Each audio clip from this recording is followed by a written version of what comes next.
Welcome to episode 4 of the Agree to Disagree podcast with Phil and Ethan, a weekly podcast on News Center, Maine that will be coming up every day now through Election Day. How you doing this week, Phil? I am doing great. I can't believe it's episode number 4. Has it really been a month since we started this? Wow. It has indeed.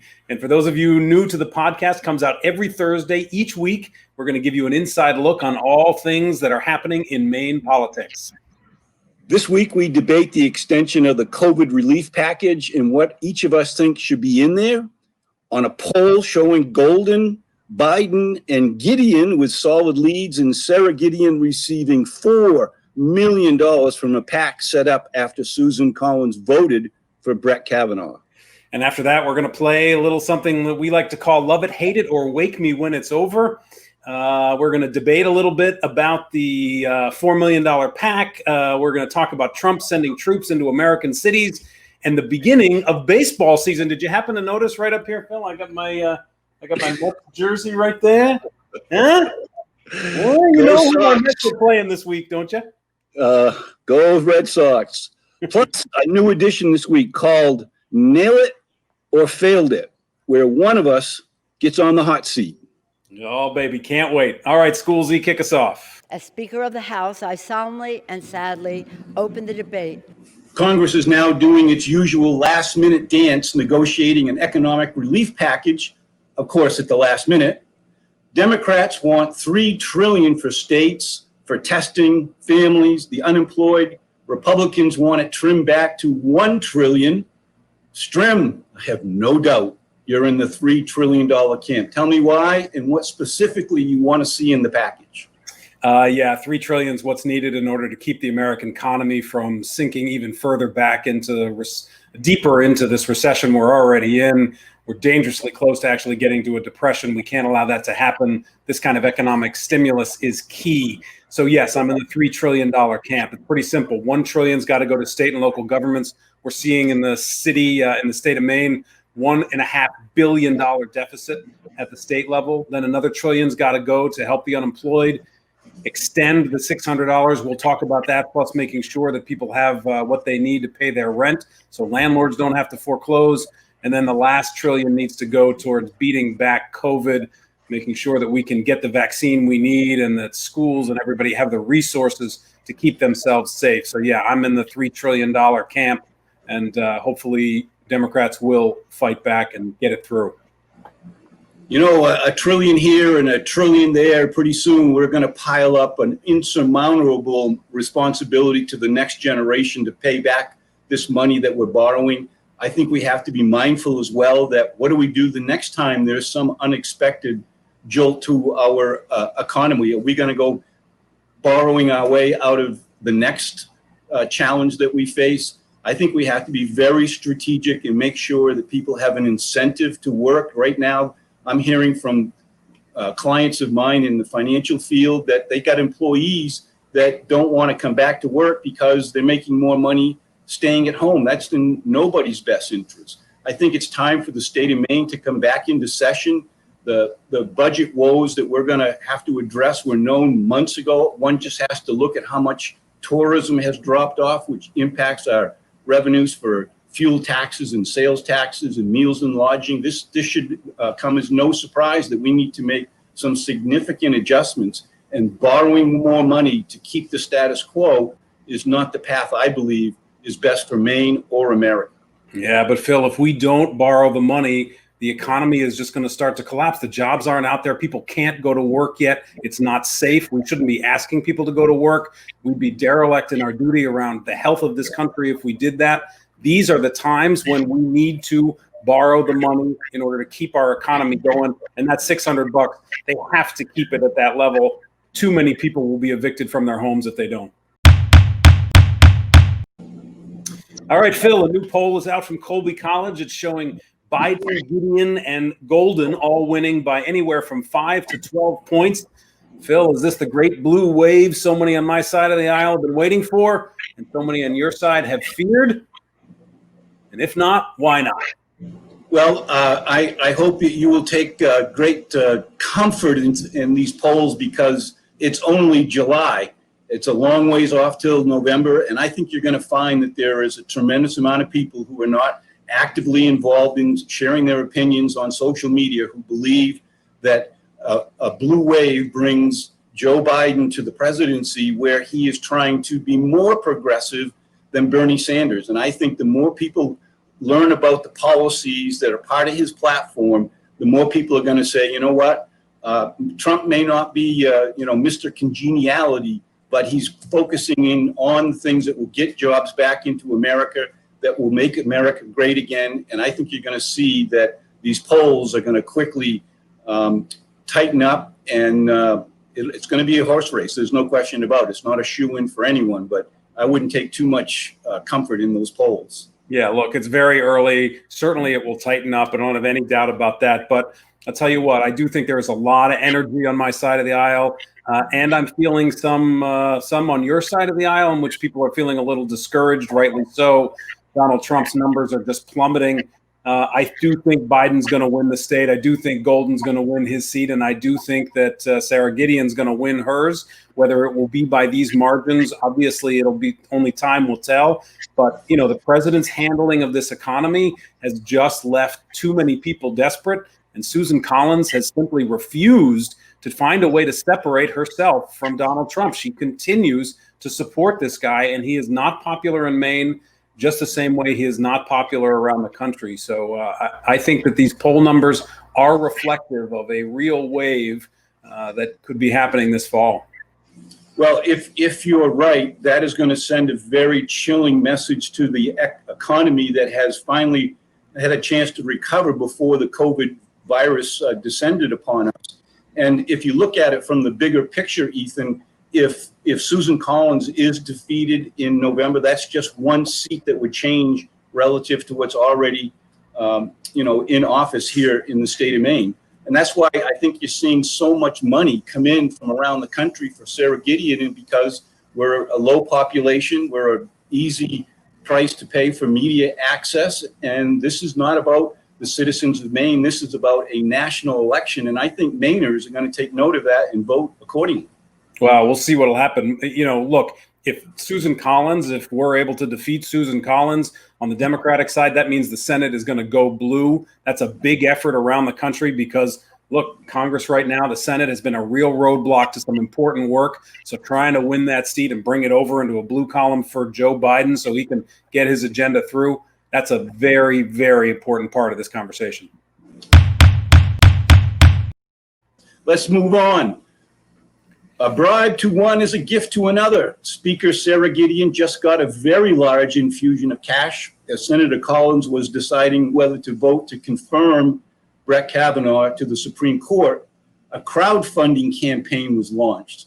And the message to Senator Collins was, if you vote to confirm, we will give the money to your opponent. Collins called that an attempted bribe. She voted to confirm him anyway, and Sarah Gideon actually received almost $4 million this week. Strim, should Sarah have accepted this money? Yeah, of course. I mean, look, these are, Susan Collins is going to get all kinds of low donors, just like she is. She's already raised more money than she's raised in her past races. This is going to be record spending. None of us like all the money in politics, but this is a race that has national significance. So people all over the country are giving to both candidates. Susan Collins voted the wrong way on Brett Kavanaugh. There's just no way else to explain it. She is pro-choice. She claims she is moderate, and yet she puts somebody on the Supreme Court who is neither moderate nor is he pro-choice. He is going to vote to overturn Roe, as we have already seen him attempt to do. So Susan Collins has to recognize the significance of her vote, stand by her vote. She can call it whatever she wants. But in the end, there's a lot of people around the country, not only in Maine, who want to make sure she doesn't get another term. Well, the other side of that conversation is that, yeah, there's plenty of money piling in from all over the country. So why does Sarah Gideon need to take $4 million from clearly what was described as if you don't vote this way, we're going to send $4 million to your opponent? How else do you describe it? Is she was being offered a bribe and she didn't take it, which to me is a sign of political courage and principles and integrity. And I think that's going to matter to voters in the fall. Sarah Gideon made a big mistake taking this money. She didn't need it, and it's created an opportunity for this conversation to say, well, what else is for sale in Washington?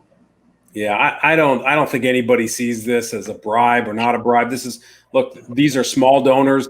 These are a lot of people in Maine who are giving to Sarah Gideon. They're going to keep giving to Sarah Gideon. Look, money in politics, we all like to talk about it. We love to pontificate about it. But in the end, people vote for the folks who have their values and who's closer to them. And right now, Susan Collins has changed. She is simply not the same person that she used to be. She used to be an independent voice. Now she's really just become somebody in Trump's camp, and people don't like it. They don't want that. They want independent U.S. senators. All right, Strim, let's play Love It, Hate It, or Wake Me Up When It's Over. Each of us mention a topic, and then the other declares whether you love it, hate it, or want me to wake you up when it's over. First up. Do it. President Trump has sent federal troops into a number of American cities to protect federal property and quell demonstrations. What do you say? Love it, hate it, or wake me up when it's over? Yeah, no surprise here. I hate it. This is not what should be going on. William Barr testifying in front of Congress this week, just really looking terrible, going into some areas, not into others. This is not the kind of government that we want going in and attacking our First Amendment rights. So on this one, I absolutely hate it. All right, Phil, a new PAC run by Republicans has just dumped $1 million into Maine to try to defeat Senator Collins for being too pro-Trump. Phil, I know you hate this one. Tell us why. Yeah, I do hate this one. This is just another example of people, bundling money to play the game that no one else can play. With that kind of money, they're basically telling Maine citizens how to vote. And as I said earlier, I think these sources of money are going to become a bigger and bigger conversation in the campaigns. And I think people are going to say, you know what? Susan Collins has served us admirably. No one knows the state of Maine better than Susan Collins. She has the experience. She has the seniority. And I think she's still going to win this race. Okay, Strim, a business in Brunswick refused to allow a Trumpin' event at a bar, but another venue in Old Orchard Beach welcomes them.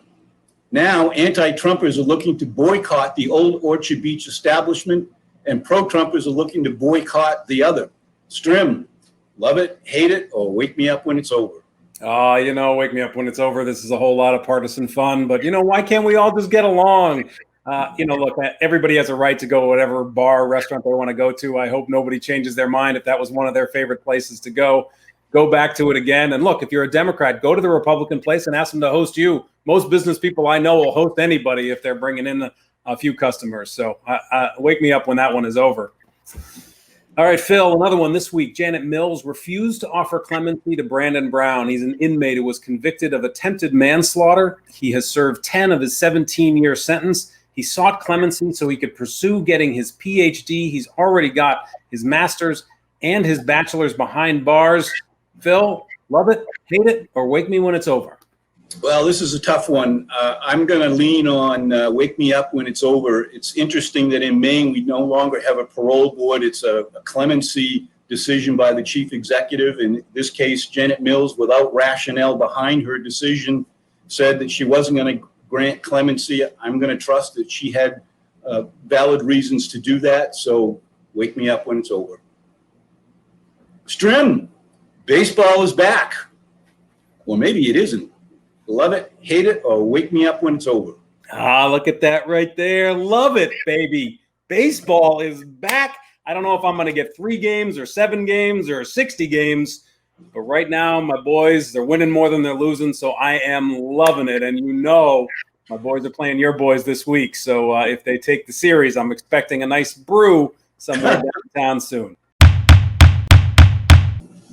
All right, buddy, this week we got a new segment called Nailed It or Failed It. This segment is going to be where one or the other of us puts the other one on the hot seat and is going to ask a series of yes or no predictions. And these are all predictions that you have to predict whether or not they're going to come true in the next week. Not something where you're like predicting 2 years down the road and nobody will ever remember it. And then next week, when we come back, Schoolsy is going to be the one to tell us whether or not you Nailed it. or Failed it. all right, Phil, what do you think? Why do I think I'm going to be the first one on the hot seat between the two of us? Oh, for a fly fisherman, you sure are smart. Fly fisherman, that's tough to say, man. Where do you come up with that? All right, let's do it, Phil. You are on the first episode of Nailed It or Failed It. All I need from you is a clear yes or no in regard to whether this will happen in the next week, and then a very brief explanation. All right, you ready? Go for it. Yes or no, in the next week, Augusta Republicans will vote to allow the legislature to come back into session. No, because they want a much more clear agenda for that session. All right. Yes or no, in the next week, Susan Collins will vote to restore the $600 unemployment benefit. No, I think the employers around the country have let it be known in Washington that we can't make it easier and more financially beneficial to stay home than go to work.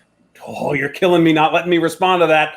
Yes or no, in the next week, Congress will pass a new stimulus package that is closer to the House version of $3 trillion than the Senate version of $1 trillion. What's going to happen, not what you want to have happen. $1 trillion, maybe meet in the middle between the $3 trillion, because I think it's very clear that we cannot keep just throwing money out into the economy and think it's going to. You got to give me a yes or no. Is it going to be closer to 3 or closer to 1? So yes or no? Yes, it will be closer to 3 than 1. Yes or no? No. No. Closer to 1. All right. Yes or no, in the next week, Judith Sheldon will be confirmed to the Federal Reserve Board. Yes. Even with Collins saying she's going to vote no.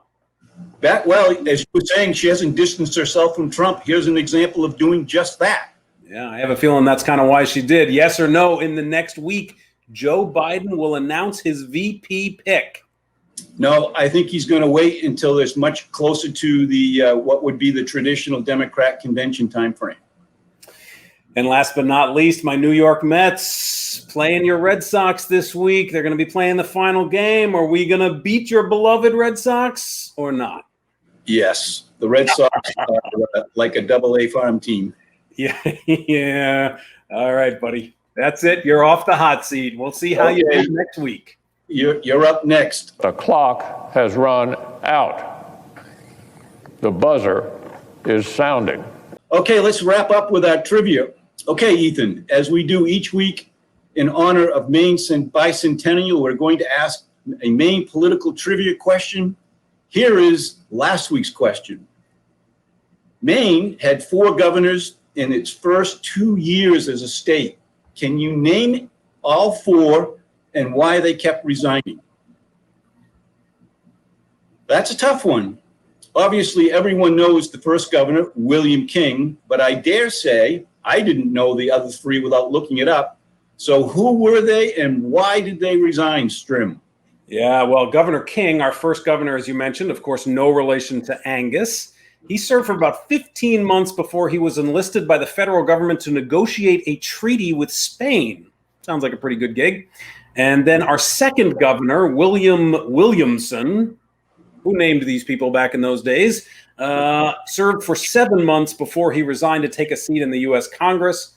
Our third governor, Benjamin Ames, served for about 28 days and abruptly resigned. Couldn't quite get a reason as to why. And then with 3 days left, he handed the keys over to Governor Daniel Rose, who served that grand total of 3 days. And an interesting side note to that, I learned that Governor Rose was not our shortest serving governor. I actually found a couple others that served a single day. If you serve as governor for a day, do they still call you honorable for the rest of your life? I think it depends on how honorable your few hours in the Blaine house were. Plus, I wonder if they still get that pension. I don't know. Did they even have a Blaine house back then, I wonder? Last week, your trivia question involved some of the shortest terms of the governors. This week, our question is, which governor of Maine served the longest period? Now, is that in actual years or in consecutive years? Good point. Actually, both. The answer next week. Okay, Donald, how'd we do? And you are fake news. You are fake news. All right. Sounds like we were fake news again, my friend.